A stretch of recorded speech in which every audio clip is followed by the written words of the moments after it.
Pemirsa, setelah mengamati perdagangan saham di Bursa Efek Indonesia, kita akan bergabung dengan Dealing Room Bank Mandiri untuk mencermati nilai tukar rupiah.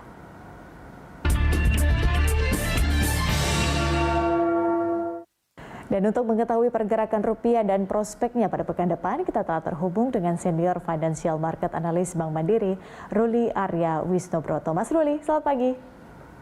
Selamat pagi Mbak Patricia. Oke Mas Ruli, kita awali mungkin dengan tadi ya rilis dari BPS terkait dengan pertumbuhan ekonomi, di mana tercatat bahwa ekonomi RI di kuartal 3 kemudian tumbuh 3,5% secara year on year dan juga 1,55% kuartal to kuartal. Ini pandangan Anda sendiri seperti apa kira-kira terkait dengan angka ini?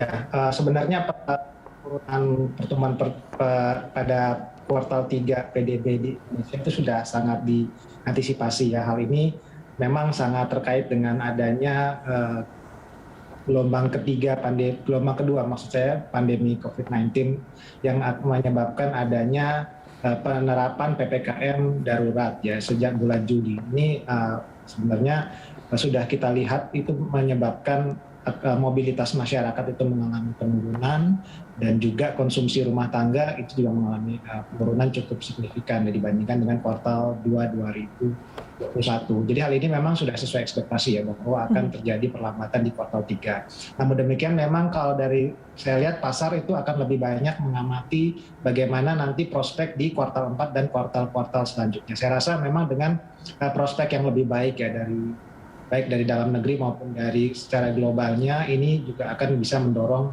optimisme market ya. Saya rasa dampaknya terhadap rupiah, volatilitas dalam beberapa hari terakhir ini lebih bersifat sementara dan kita cukup optimis ya bahwa dalam beberapa bulan ke depan sampai dengan akhir tahun itu masih akan tetap berada di kisaran 14.000 sampai dengan 14.300. Oke, artinya dengan di mana kita lihat Jabodetabek yang turun PPKM levelnya jadi level 1, Mas Ruli, artinya ini akan kemungkinan membantu pergerakan perekonomian kita nanti di kuartal 4? Ya, ini akan sangat banyak mendorong aktivitas ekonomi dari masyarakat, yang mobilitas masyarakat ini akan cenderung mengalami kenaikan ya. Kalau kami lihat sendiri memang sampai dengan akhir kuartal 3 ini sudah ada perbaikan cukup signifikan. Apalagi dengan adanya kenaikan harga komoditas ya, ini juga mendorong peningkatan ekspor yang neraca perdagangan yang cukup signifikan ya, sehingga kalau kita lihat dampaknya terhadap rupiah ini akan cukup baik dan kemungkinan besar kalau kita cukup optimis ya bahwa di kuartal 4 pertumbuhannya ini akan jauh lebih baik dibandingkan dengan kuartal 3 kemarin. Oke, terkait dengan sentimen global lagi dia, Mas Ruli, terkait juga dengan tapering ya yang masih hangat kemudian diperbincangkan, di mana The Fed akan mulai lakukan tapering pada akhir bulan ini. Kira-kira kalau melihat atau menganalisis efeknya begitu terhadap pergerakan rupiah, kira-kira akan sebesar apa sebetulnya efeknya? Saya lihat ini bersifat sementara ya, karena secara umum tapering sendiri ini sudah diantisipasi oleh market ya, baik dari sisi timingnya maupun dari sisi jumlahnya ya. Jadi tidak terlalu banyak jauh berbeda dibandingkan dengan apa yang disampaikan pada rapat di bulan September lalu.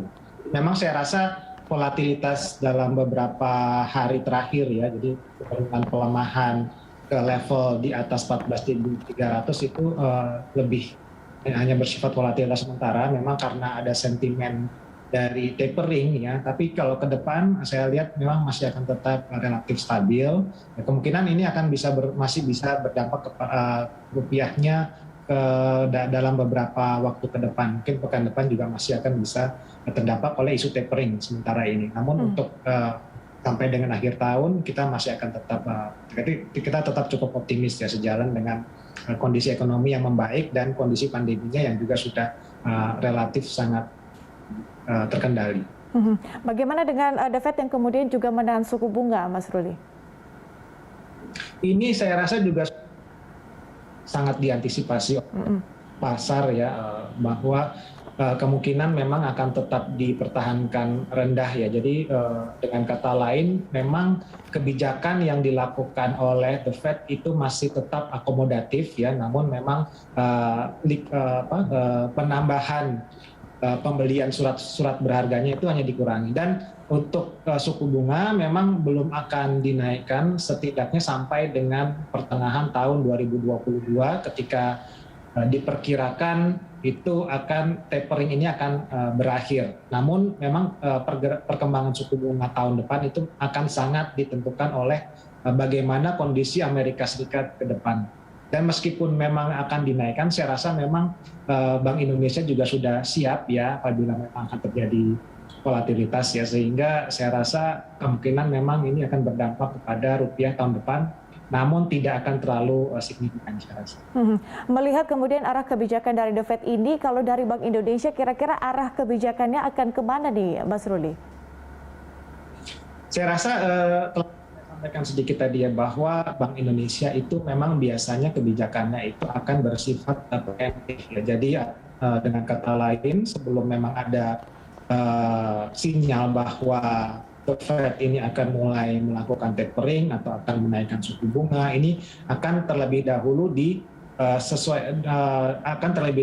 Bank Indonesia akan menyesuaikan. Jadi dengan tapering kemungkinan juga Bank Indonesia juga akan mulai melakukan hal yang sama dengan mengurangi pembelian surat-surat berharga dengan kecenderungan yang lebih rendah atau dengan kata lain lebih bersifat gradual. Dan kalau saya melihat apabila memang rupiahnya masih relatif stabil, saya rasa tidak akan terlalu banyak beban untuk BI untuk melakukan pengetatan atau kenaikan suku bunga. Namun kalau kita lihat tahun depan, sepertinya dengan adanya kemungkinan kenaikan suku bunga di Amerika Serikat ya, jadi ada kemungkinan Bank Indonesia juga terlebih dahulu menaikkan suku bunga. Untuk tahun ini saya rasa mungkin masih akan tetap flat 3,5%, dan ada kemungkinan tahun depan itu naik ya, mungkin sebanyak 2 kali ke 4% ya, agar menjaga stabilitas dari perekonomi ya, terutama dari pergerakan nilai tukar.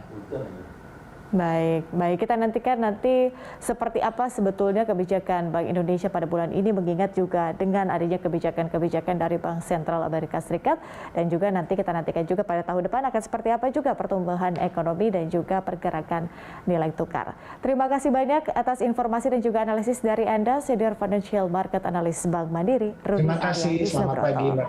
Selamat pagi Mas Ruli.